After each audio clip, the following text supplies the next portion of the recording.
On today's episode of the Black Studies Podcast, we have the pleasure of speaking with Dr. A.D. Carson, Associate Professor of Hip Hop in the Global South.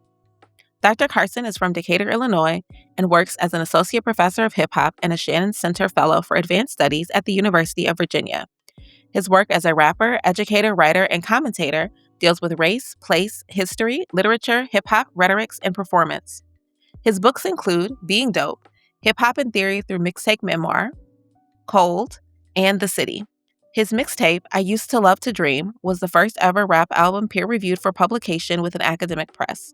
It received a Prose Award from the Association of American Publishers and was a finalist for the Open Access Book Prize and Arcadia Open Access Publishing Award from the American Council of Learned Societies.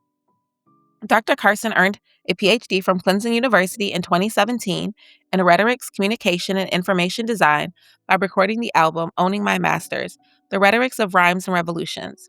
The album earned the university's Outstanding Dissertation Award.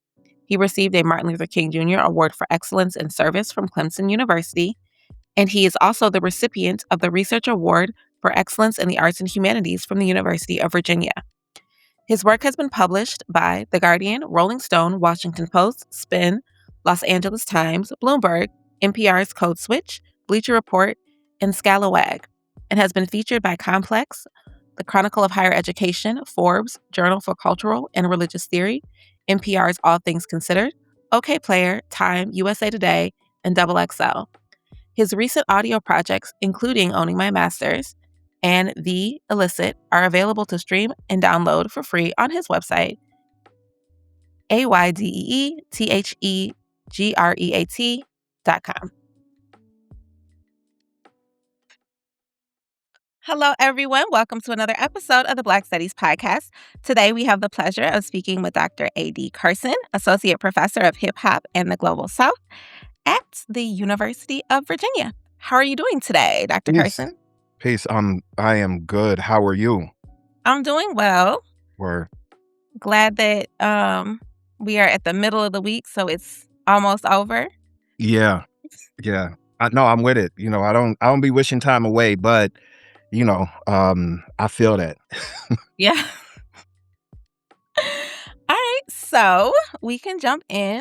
How did you get into Black Studies as a field, and what keeps you committed to doing the work that you do? Okay, yeah. So committed to Black Studies as a field. It's a great question, and I don't know if I've ever been asked the question in that way, because I think that I came to Black Studies in an incredibly organic way that may also seem, well, no, I don't know if it'll seem weird, but I'm a rapper, and I spent a good deal of my time writing rap music, and I taught during the day. I would write music in the afternoons. I would perform in the evenings, and I guess there's a point in my life where I would say that I'm a writer. Like I wanted to write fiction. I wanted to publish poetry, but I think rap was the thing that really organized everything for me. And I was teaching at a high school, and I was teaching a class as an artist in residence at a university. And I was doing this academy with the school district for students who are interested in the crossovers between English literature and hip hop. Mm-hmm. And then I get interviewed by this guy, this radio dude, and he says, this is great. The way that things like this go, when folks kind of like want to give you a pat on the head and say, like you're doing a good job. But then, I don't know, maybe 2 days later, somebody sent me a text. They're like, this dude on the radio is talking about you. He said that you aren't fit to teach young people, that because of the music that you make, that the district should fire you. And, like your certification should be revoked. Like, that's weird, because I was just talking to that guy, and he told me he thought it was the best thing since sliced bread. And that wouldn't have been as big of an issue, except that the school board decided that they were going to investigate. And so this investigation is going on, and I'm thinking I'm about to lose my job because of this thing that I'm doing for the district. And there's just like this strange way that that kind of antagonistic stance. And I guess I should say that my relationship to academia is antagonistic for that reason, because I'm like, well, if there is an expert, who would it be? And if it's not me, where are you looking and why? Um, and I started at that moment when they started investigating, I started looking at PhD programs, just to say I'm going to go and do the thing that has brought me to this point. And so hip hop studies didn't seem like something that was interesting, even remotely interesting to me as a person who lived a life as a hip hop artist. It felt like they were writing about something that didn't have nothing to do with me. Mhm. And what they were describing was something that I don't do and nobody that I know does. And even if it did have some analog in the real world, the language that they're using to describe it seems to alienate me. It's like they're not listening to me. So it also seems like they're not writing to me. And so it wasn't until I was reading Black studies, like reading hip hop through Black studies, that made me think, oh, this is where I'm supposed to be. These are the folks who are writing to me. And so it took a while to get there because, like I said, I had this antagonistic relationship to hip hop and academia because I kept thinking that these people, like, who keeps sanctioning this thing that these people are doing? And so there was this essay from I'm gonna get the year wrong, but I know it was called Hip Hop Studies in Black, and I read it multiple times because of the way that it resonated with how I experienced hip hop and how I experienced being asked to come to universities, like as an artist in residence. Mhm. And when I applied for a job, a full-time job, teaching the same amount of classes, they're like, nah, like we're gonna find a real professor. We're gonna find a person with degrees that confer that he knows about hip hop and literature. So um yeah, so it probably was in my PhD program. I didn't know that Black Studies was going to be what I feel like is an intellectual home, but I also feel like, yeah, like I feel that the easiest way to say that is like that folks would look at what I do and maybe assume that it's undisciplined rather than being a part of, like a particular discipline. Mhm. Well, thank you for sharing that. That's one, I'm sorry that you had that experience because that's wild. Yeah. Um, but I think that the part about, having not feeling connected to what people were calling hip hop studies Hmm. for a long time is really important, right? I Yeah. think that, there was this moment where, like, it was hip hop and education, Yeah. all over the place, and a lot of that was performative and Yeah. surface level in a way that doesn't speak to actual artists, but also Yeah. speak to the culture itself. Yeah. I mean, I'm like, I'm seeing all of this stuff because, like, I think that I'm probably about as nerdy as it gets. I was reading every magazine, every article, everything written about hip hop I wanted to digest. But almost every time I picked up an academic thing, there might be there would be some interesting information in there. I'm not saying that, but there were far more occasions where I'm like, where did they get this from?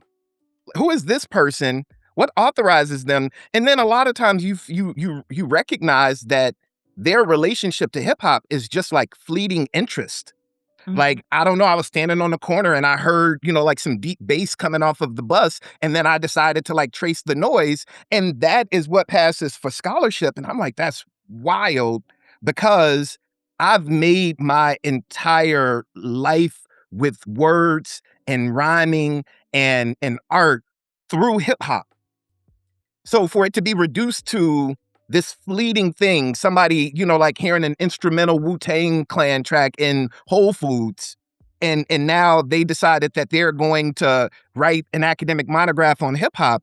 Damn, how? Yeah. So yeah, that's yeah, yeah. So building on that, you said that, um, people might view your approach as being more undisciplined. But rather than coming at it through like the field of Black studies, so you are trained in rec comp and information design. Yes. Um, so I wanted to ask you a little bit about how you do situate yourself in relationship to disciplines. Like you're in a department of music now, and also like your dissertation though was an album.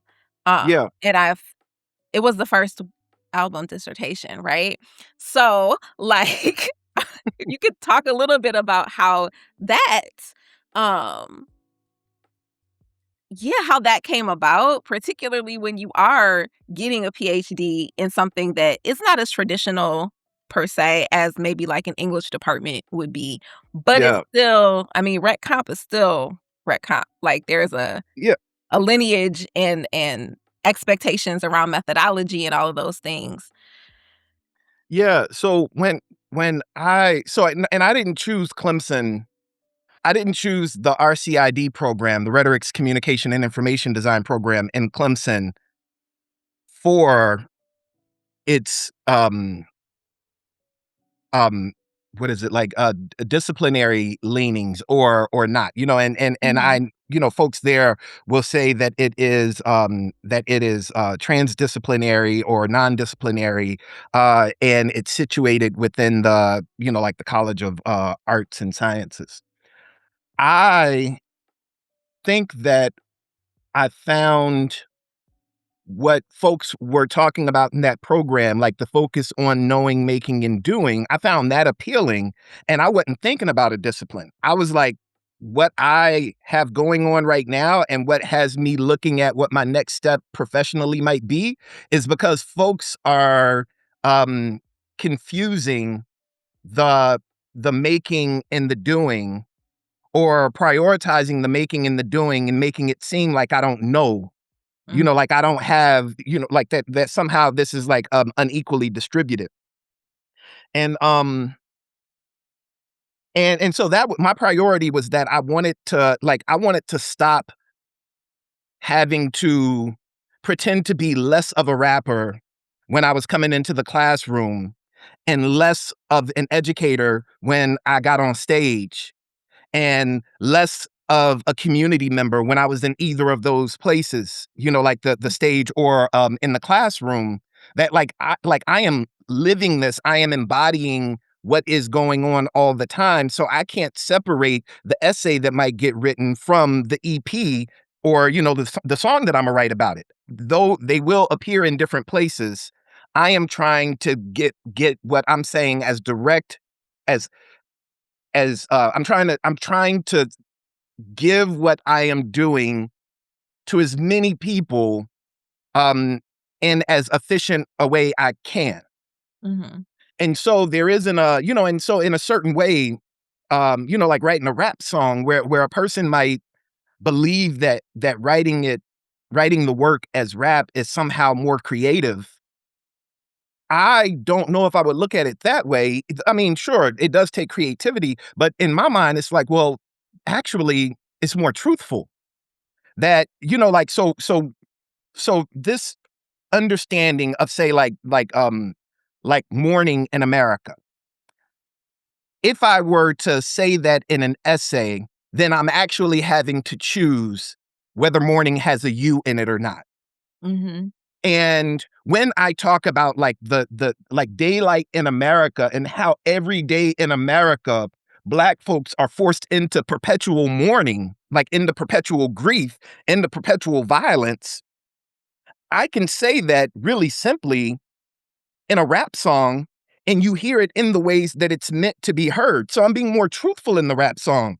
It's not necessarily, I mean, sure, you can call it creative or whatever it may be, but like I'm thinking about it as being more honest than doing what the page does to relegate it to this flattened mhm, meaning.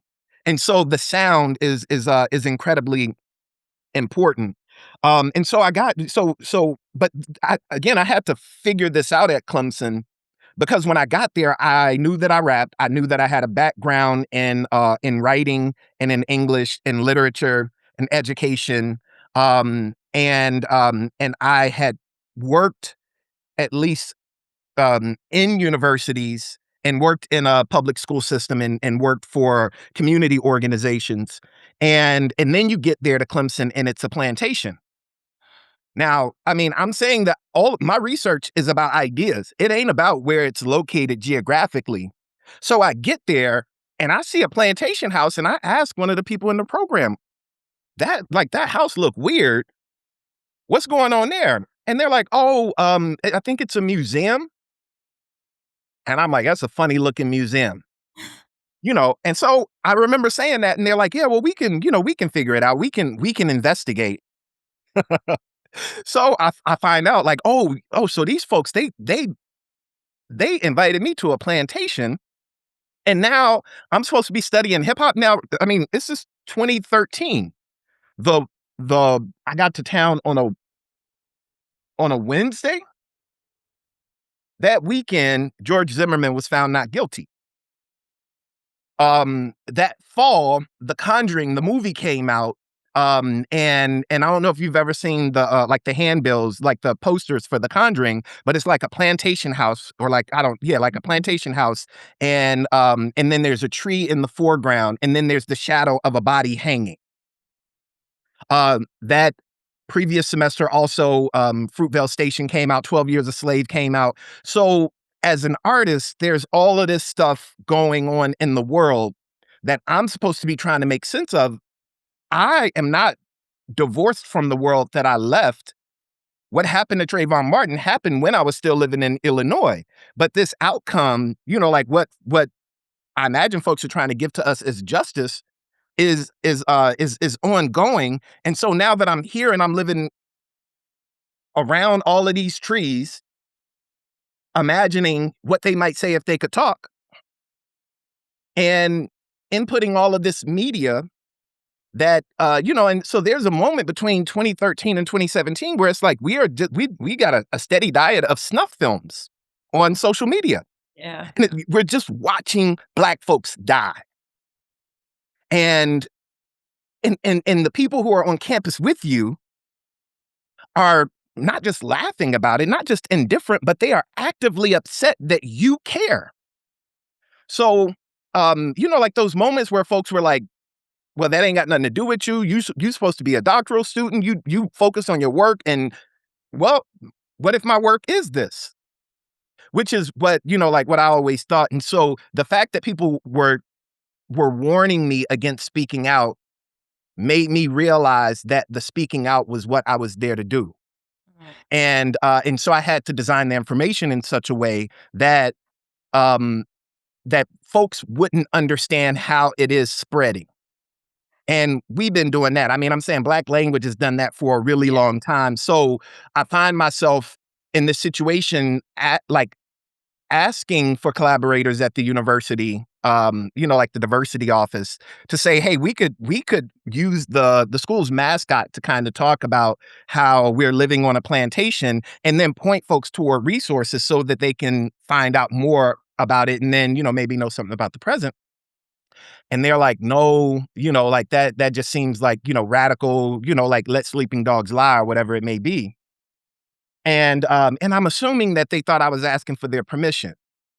Mhm. I was not. I was asking them to collaborate. I wasn't asking, can I? And so when I did it and put it online and then it starts spreading all over, now these folks are emailing me and asking me if I got a comment or if I want to talk to the board of trustees or all of this stuff. And I'm like, well, I don't work for y'all. And when I wanted to work with y'all was like, good luck. So y'all can figure that out. But it's at that moment that I realized, oh yeah, what I'm doing works.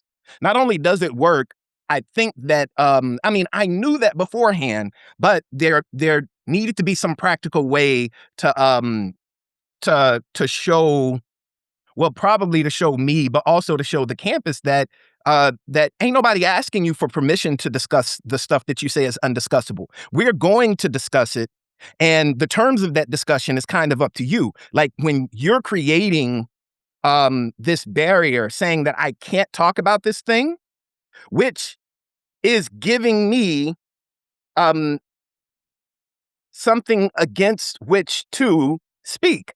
Mhm. So you aren't stopping me. You're actually helping the thing. By the time they found out it was too late, album was 34 tracks. I think that I tried to check every box that I needed to for the requirements for the graduate school to make sure that they got everything they said they needed from me that would make it a dissertation. Mm. And then I'm like, yeah, but the project is over there. The project is audio. The project is the sound. And you are going to miss everything that I've got going on if you look at this paper, if you look for the answers in this paper. It ain't there. And the paper was just like liner notes, like I'd arranged something that looked like liner notes. And so I didn't know where I would get a job. I applied in history and English. And I, really thought it would be more likely that it would be like an English department or a place where folks are thinking about Black studies much more than music, because music historically has been hostile to hip hop. Yeah. And so I don't even know if I was going. I'm sure that I wasn't even going to apply for the job. But also, when UVA had this posting and they're like professor of hip hop, I'm like, that's a joke. Like that's not real, because who's hiring a professor of hip hop? Especially, it's Thomas Jefferson's University, a professor of hip hop. Again, this just sounds strange given what we know about academia, what we know about Charlottesville, and all of that. But man, as soon as I leave South Carolina and pull up in the Charlottesville, we got Klan rallies outside. So I'm like, wow, okay. So I really did train for this. Inside the classroom, outside the classroom. Unite the Right happened 10 days before I taught my first classes. And That's so, it was an education. It was an education. And, like folks say, we was outside, like for real outside. And, um, and so I came here with an understanding of what it was going to be like because of what it was like in Clemson, deciding that I have to do the thing that I'm getting the most pushback on, or do it in a way that it might escape, like sort of find its way around that pushback, because people love hip hop. I mean, they especially love hip hop devoid of politics. yes. They love hip hop when it's a container, when it's a vehicle, like the thing with the Knicks winning the championship. Like they love it when it's a Kalshi commercial. Yeah. They love it when it's like Kroger selling you grocery delivery. But when it's somebody telling you that these folks is playing in your face, when it's telling you that folks were not giving out PhDs in this country until the Civil War, and that the first Black man who earned a PhD, ended up working at a high school. I mean, when it has political dimensions to it that might be trying to connect you to some of this stuff that feels unrecoverable, then it's a different story. Then you become a different kind of person. Then you become like not just a rapper, and or you become an activist in people's minds. Mm. But I didn't start making music aware of being outside when I got to a university. I had been there. I Mm. came indoors to get this to get this degree. I'm going back outside when I'm finished. And so my approach here is that, like, yeah, we're in a music department, but that departmental stuff, like, I mean, it's going to be music. Music is going to be a part of whatever is going on. Yeah. But my interest is in trying to be steadfast in the commitment to hip hop that is connected to those broader rhetorical traditions, that's connected to those broader musical traditions, that's connected to the way that America has come to view itself and try to tell people to view it. And in that way, then I find myself, like the album that I'm working on now, started off as a short story, and the short story needed to I mean, I needed to shrink the world a little bit in order to imagine the space where the music was coming from. Mm. And to me, that makes sense. This is not like some extra literary thing or something that I'm borrowing from the rappers that I listen to, that I appreciated, who created worlds and then occupied those worlds and then made those worlds real for other people. Mm. And it wasn't just rappers who were doing that. You know, like Du Bois was doing that. You know, and Hortense Spillers, you know, back in the mid-90s is telling us, you know, like, here's the work that we need to be doing. I mean, these traditions, again, if we were to like pretend as if everything started on like in August 1973, then I think we'd be lost. Yeah. Which is why it feels like so much of the work is like it's not rooted to anything. It's like really it's mythology, it's propaganda, and a lot of it is auto mythology, where folks are just like sort of writing themselves into the histories so that they get credit for being the first one who did a thing. I don't care about whether my dissertation was a first of its kind. I care that it worked. Mm. I care that it still does work. I care that we can look at that archive right now and we know that I wasn't lying about what was going on. And I didn't have to like, and when I listen to it, it sounded like me, right? Like I don't have the problem of looking back at reading or looking back at writing and then being like, man, I was on something. I was on one. Like I was definitely trying to pretend to be them people. No, you hear me and that's me. That's my voice. So I recognize myself when I hear my work. That's the thing that's important. That I don't have to pretend to be a different kind of scholar whenever it's time to go up, or that I didn't have to pretend to be a different kind of scholar when it was time to go up for tenure. Now, there's reticence, you know, because like, well, how are they going to how are they going to evaluate you? But y'all gonna get these mixtapes. And they got the mixtapes, and I'm happy that we move forward. But if they would have said no, then I would just know that that's not where I'm supposed to be doing my work, and I would still keep doing it. I'm not going to stop writing mixtapes because UVA or because academia in the United States don't get it. They're showing their lack of credibility if they don't get it. You telling on you. If my work does not resonate in the ways that like that we know that it works in all of the other places where it works, and this is not me talking about me as a scholar. This is me talking about these contexts. Yeah. If you can't hear it, you can't see it. It ain't for you. But also, you don't have the evaluative tools, capabilities to engage with it. And so, when I'm submitting an album for peer review with an academic press, that's what I'm interested in. I'm not interested in being first. I'm interested in having these folks admit that they aren't capable of doing this thing that they pretend to be capable of doing. And once we move to the next step, then we can kind of talk about what the process was like. But I didn't go to Clemson for somebody to tell me that they thought I was good at rapping, or you know, like I'm worried about the president or the dean thinking that, you know, like that I'm nice as an MC. That's wild. I been knew that. I knew that before I went down to South Carolina. I knew that before I graduated from high school. Yeah, I've been nice. I wasn't going to get somebody's gold star. I was here to let y'all know that this thing that is behind what you call nice is methodology. Mm. And so yeah, I mean, it's wild because, you know, so many, every time, you know, every semester, students come to class and then there's this, you know, we have this moment where folks are like, oh, you like rap. And I'm like, I don't even know what rap mean, but I do. I mean, I get what they're saying, but it's like, oh yeah, like no, like you serious? Yeah, no. I mean, it's been serious, deadly serious. Yeah.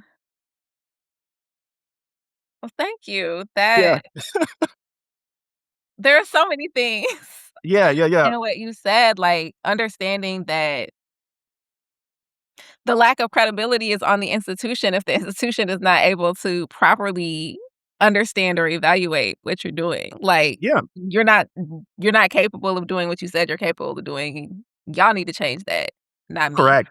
Um, which I think is such an important, like, point for Black studies, because Mhm. so often, like you said, people you get into these spaces and the expectation, demand is that you alter your voice and your perspective and your presentation Hmm. to a way that fits the university rather than the university acknowledging that, like, "Nah, this person is the expert in this area, and maybe you need to figure out how you can properly evaluate it Yep. in that way." Um, yeah, Yeah, no. particularly right now. No, it was so many, conferences I've gone to where, it's like, "So what are you gonna do?" I mean, and and my mom would ask me sometimes, like, like, "So what do you be saying to these people?" And I'm like, "Same shit I be saying here. Like, y'all gonna get these raps." And so then and I remember reading a review of a panel that I did once, and, like, the person, they have all of these references, like, they're really granular when they're engaging with all of the other panelists, and then it's like an AD rapped.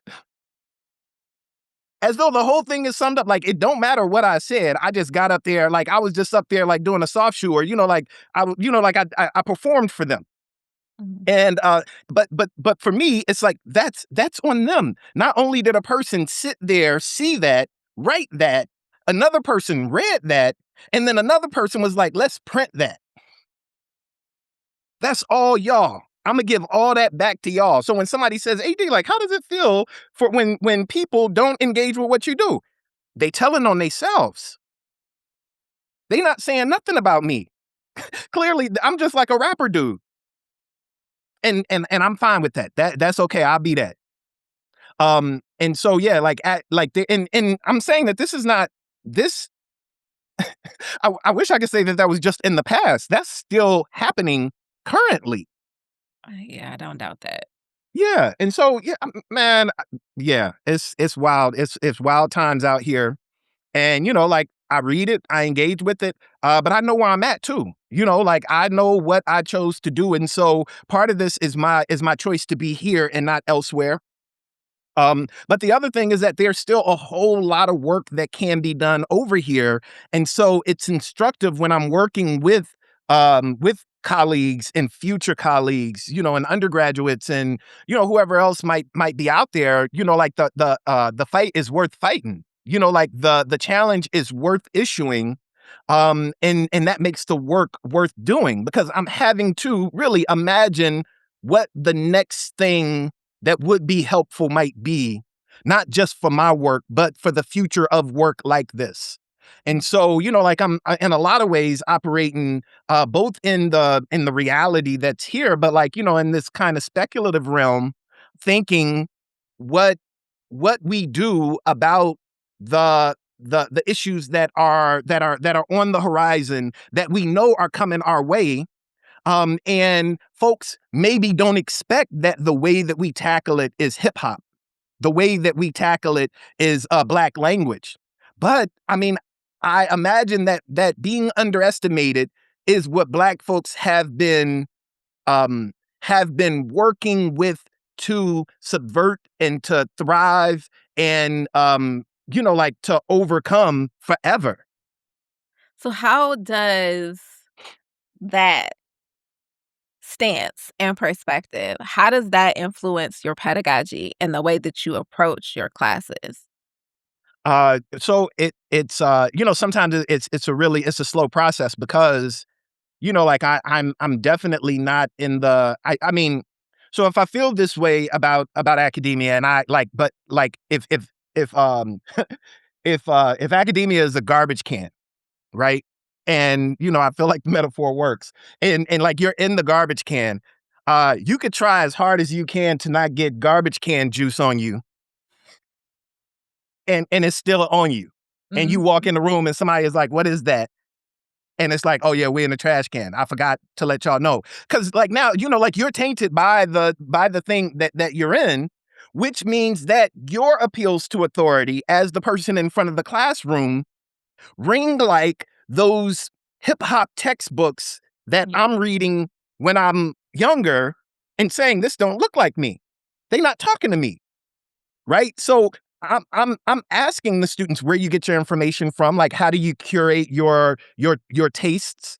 But I'm not telling them what they have to do. I'm not telling them that my vision of hip hop is the only vision of hip hop. And because I sound so unrecognizable to them, because what I'm saying does not comport with what they've been given all the way to this time, to this point in time, for in so many instances, what I'm also having to do is say, um, check on that. Like, research that. Don't take my word. Mhm. I'm giving you a question. I'm giving you something to research. I am not giving you answers.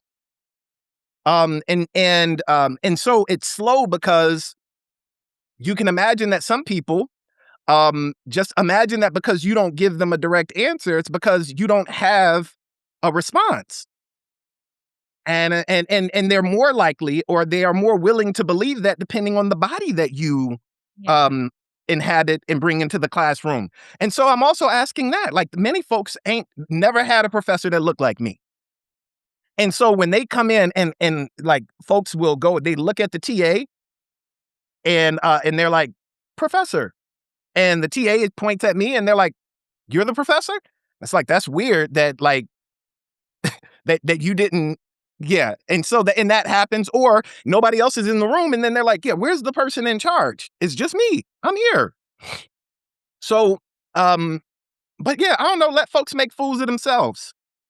And in the teaching, I try to insist that the students um listen with empathy and try to be generous in their listening practices, so Mhm. that they can hear, like, so that you can hear a critique rather than just try to deflect it. So that you might ask, okay, what about what is being told to me? Like, what can I use from that? Mhm. Even if it's a thing that, like, where you're reading you're reading end of the semester evaluations, and the whole thing is just about how you dress or whether you should shave or not. And it's like, well, this isn't helpful, but I can't let this stuff live in my head. Um, and so yeah, it's like I said, it's slow, it's deliberate, but it's my job is to teach. Um, and some days that's much harder. And then there are other times where like folks don't where I might have to say like, okay, you know what? I know I told y'all that this was like an opinion, or that, like that this is like, whatever. Like I said this, let me lean a little bit more into this. Like when you Google this and then you find the thing that you want, like that is authoritative, I wrote that. And so I'm not saying that like I am an expert. What I'm saying is the people who you believe are experts trust my expertise. And and sometimes, like, again, I don't like to do that, but sometimes it's just like the easier way to get to the Yeah. thing where the Yeah. person is like, um, well, I disagree with you. And it's like, yeah, well, facts don't care about your disagreement. Like that's Okay. that's wild. Like, also, you're in my class, I'm not in yours. That part. A and in your class, then you can teach that, but who's going to give you the class? And so, again, you can see how gross it is, though, that appeal to authority, because I would much rather have us arrive at a place where you respect, the experience that brings us to this place. Mhm. But because it's music and people believe that fandom is the same thing as expertise, they think that fandom is the same thing as study. Ain't never been a student, always been a fan. And now they think they know everything because they've got like a whole lot of trivia. And that's fine. Trivia is cool. It's especially cool on Tuesday nights at bars, but trivia is not going to get us through the thing that we're working through as students. Yeah. And so you need more than trivia. And so that's, like, I'm telling me that you read all the right things. Like, how does this stuff apply? Like, and so that's another thing. Like, I'm not so worried about like the academic arguments, because hip hop is not happening in the academic space. Whatever they're calling hip hop is just academia, like dressed up like hip hop. It's a costume party. Like they're trying to recreate what happened on Sedgwick Avenue in 1973. I am not concerned about that. I'm concerned about what's going on outside. Yeah. That's where I'm gonna be. That's where you're gonna find me. And of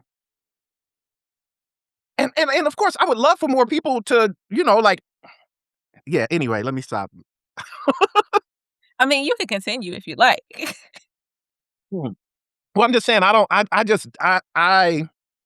just find like academia is like the academic route was a way for me to make sure the work that I was doing could be um effective and more broadly disseminated.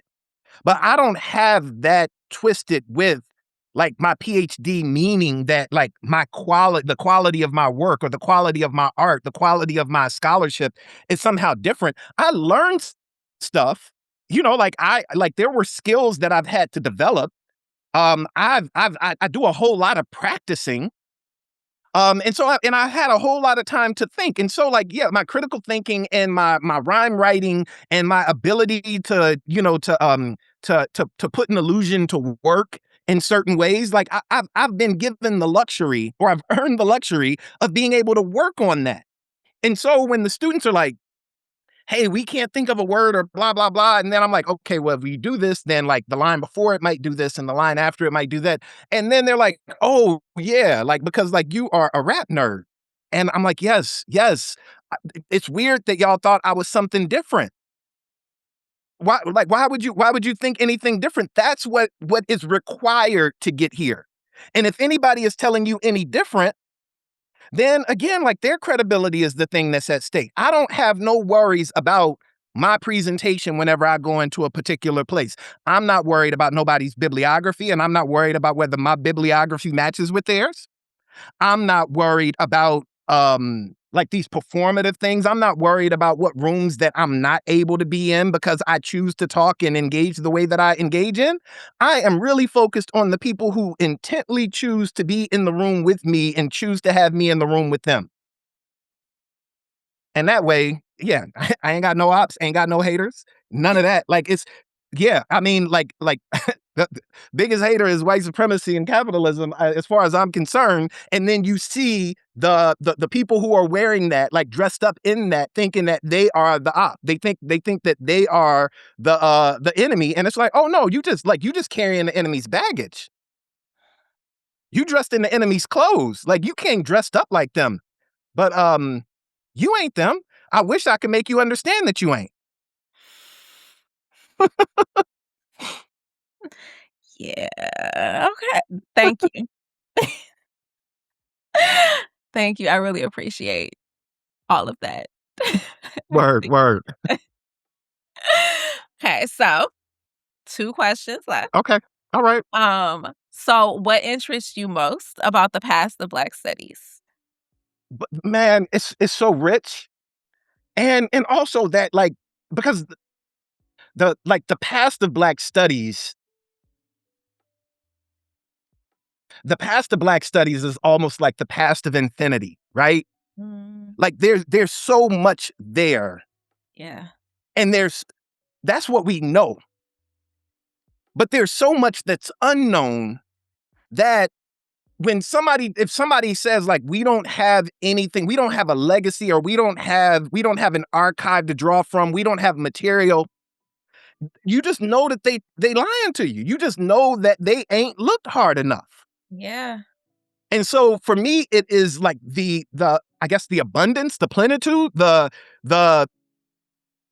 and I think in that there's hope, because that means that for all we know now should always be different moving forward, because we should always know something else now. We should Mhm. always be knowing something else. And so that's, I think it's exciting to do work that intentionally reaches backward and reaches forward, but also imagines the world in which there's more than just backward and forward. Yeah. That that we can reach it in all the conceivable directions. And then to be doing work, especially work through hip hop, which people have confined to such a small box, like such a small oval. And it's like that. Well, it's again weird that you have such limited thoughts about this incredibly rich cultural inheritance that we have. Mhm. And so it presents challenges too, like you find yourself pitching things or you find yourself in conversation with people. And then again, like, it's the, like where they say like real recognize real. And then like, we don't look familiar to one another. And the person is like, yeah, you're not real. And I'm like, okay, I guess I'll be that. Um, but also I need to pitch my work elsewhere. Like I need to submit this somewhere else because I am not going to have you twist my words around and then have me not sounding like me out in public. So it's challenges, but I think that that's exciting. That means that you have to be judicious, you have to be intentional, and again, you have to build relationships. You have to work with the people who are willing to work with you. I think that you have to put ego to the side. You have to be able again to listen to critique and criticism in a way that lets what is true or what like lands about a thing land in the way that it should. And then sometimes you also have to. I mean, I find myself qualifying what I say sometimes when I'm trying to exhibit more care. Like to say that I hope that this lands the way that I intend it to. Um, or I hope you hear this in the spirit that I'm giving it, because I don't want folks to think that like that I'm calling them names or casting aspersions because I'm talking about what I see and what I don't see, or what I'm doing and what I'm not doing. Because I'm like for real, I'm worried. I'm really worried about where my feet at, and I ain't talking about nobody else's shoes, nobody else's feet, nobody else's ground. Um, so when I talk about a thing that don't look familiar to me, if you don't look familiar to me and we've been introduced, maybe I ain't got my glasses on. And then you can like reintroduce yourself or something like that. But don't think it's because I'm acting funny. I'm not trying to. I'm really trying to do the work that I'm doing where I'm at. Okay. Thank you. Hmm. Um, and I feel like you kind of touched on this, but if you would like to elaborate, add Yeah. anything different, what interests or excites you about where Black studies can go? Or even if you want to hip hop and Black studies can go. Yeah. Well, I mean, I think that there's so much more work to be done, and there's also just like the incredible possibility is that so many folks bypassed bibliographies that featured Black studies scholars and artists and authors, and that folks have the ability to to fold stuff in that they didn't realize had anything to do with what they got going on. And I'm Mhm. saying this as someone who I'm regularly getting these hip hop texts, and I'm like, how are there no Black folks in the bibliography? How are there no artists in the bibliography? How are there no women in the bibliography? Like that's, I mean, it's strange. This is 2020, whatever it is, right? Like right now, still folks are like doing I don't know, like citational cartel work and just like skipping over. Yeah. Yeah, and but that means that there's hope because those folks could still read these things. They Mhm. could still engage with these things. They could still um um make what we do a little more recognizable to people like I was at 15, or like to my siblings and my nibblings, and like the folks back in Decatur, or folks in Compton, Detroit, or New York, that folks might be able to recognize themselves in this academic enterprise moving forward. And I'm saying this as someone who, like, when my we have a rap lab here, and I like students can use it at any time, which means that if I'm teaching a grad seminar, the undergrad students can come in. And there have been multiple times where undergrads have come in and sat in on a conversation, and they're like, "Is this what grad school is like?" And my response is, it can be, Yeah. right? And then that changes a student's mind about whether they want to continue doing this kind of thing. And so that's, like that's my hope, is that folks come into a place like the Rap Lab, and it feels and looks so familiar that they're like, oh yeah, that's definitely what I'm supposed to be doing. Well, thank you. That would be amazing. Like, if more of academia could Yeah. look like that. Uh, Yeah. yeah. Well, and it requires, I think, like, it's difficult, but it requires us trying to be intentional about making little spaces, wherever we can Yeah. for that to happen. And so, like, there are possibilities, and it's not all because the university is also going to try to co-opt that, right? Mhm. Like, I'm very aware of the fact that my face is on a bus stop in Charlottesville. I've spoken to these people about that, right? And I'm like, yeah, like, but ain't it wild that y'all got my face on a bus stop, but like y'all don't ever talk about what my work talks about? Like, the people see my face at basketball games, but they never know what my rap music deals with. Right? Like, and I'm not mad that you use that you use my face, right? Like, I mean, I'm proud of my grandma's cheekbones. Like, and she would be proud too. She'd be like, that's my big head baby, right? Like, that's great. However, ain't this I mean, we know it's not an exchange for real, and it ain't never gonna be equal, but yeah, but so we know that they're going, like, that folks will try to co-opt the thing and then say we're doing hip hop. Yeah. And so in that way, it also takes some care. It takes care, consideration, being deliberate, but like also a willingness to say, you know what, I fucked up. I messed up because I thought that somehow we would be able to escape this thing, like escape the Thomas Jefferson of it all. And somehow it became like sort of like the Thomas Jefferson stamp. And, or whatever university, in the same way that when we, like, at Clemson and Calhoun and, like John C. Calhoun's plantation, it's no different. When those folks put that essay out that said that I wrote the rap album dissertation, and all those folks read it, I know that did great recruiting work for Clemson. Yeah.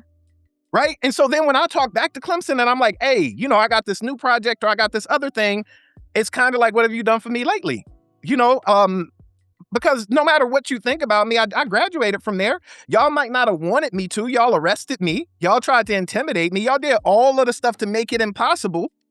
I mean, but my diploma is not worth less than anybody's. I mean, it ain't worth more either, but it's still a diploma from y'all. Yeah. And so, and so in that way, again, like, the currencies are what they are, and, it's so difficult to change them. But again, that's where I find the hope in continuing to work, so that when an undergrad is like, I don't know if they gonna let me do this thing, and I'm like, who's they? And they're like, the people who control the program. And then I'm like, who, me? You mean me? Right? And then it's like, yeah, like that they, like, because like if you are the they, then like this conversation is, it changes. Yeah. I mean, garbage can juice aside, like,